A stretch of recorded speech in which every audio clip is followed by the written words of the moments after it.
As I understand it, Nick, what's actually going on with the searches is that they've gotten much longer. People actually type in what is, a whole question with a question mark at the end, because that now works. Whereas before, forming a question well at Google meant figuring out what were the terms that Google wanted that would give you back the right results. It wasn't about good question forming. It was about Google knowledge, knowing how Google worked. But I think that your comment about people Google and they think they're smart is that you're actually, I think, repeating Socrates' mistake, which is, really good company to be in. But in the Phaedrus, and I'm sure you know this, in the Phaedrus, Socrates makes a terrible mistake, doesn't make a lot. A terrible mistake, he says that he's wondering about the smart tech of his time, which was writing things down. It was literacy. And he said, this is terrible because our memory will fail. We will get much worse at remembering things. And he was absolutely right about that.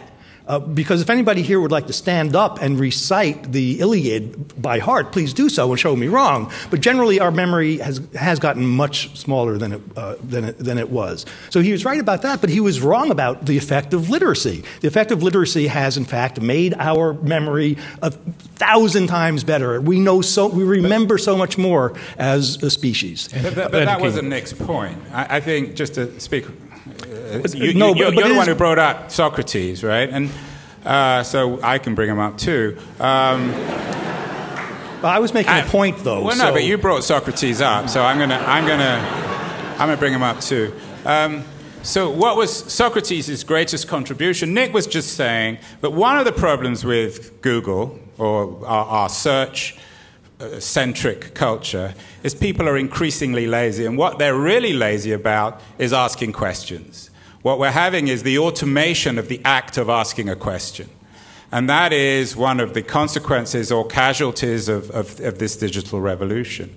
And of course, Socrates' one of his greatest contributions to our culture was in the art of asking the question. That was the whole point of his philosophy, it was about asking questions. That's what knowledge was, asking questions. And as Nick has made it clear, we have forgotten, or we are forgetting, how to ask questions. So that's extremely troubling. David Weinberger? So the other criticism or fear that Socrates had in that dialogue about writing was that written stuff is never as good as in person, face-to-face, because the written thing will not respond to you.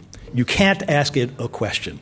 And the internet is not a series of answers. It's a series of conversations of various forums. And now we are able to engage in conversations about any topic, whether it's about epistemological chaos or it's about whether a Mini Cooper is any good in the winter in Boston. And we can talk with other people and we can get answers. This is a far more interactive and responsive medium than we've had before, except in-person conversation. I think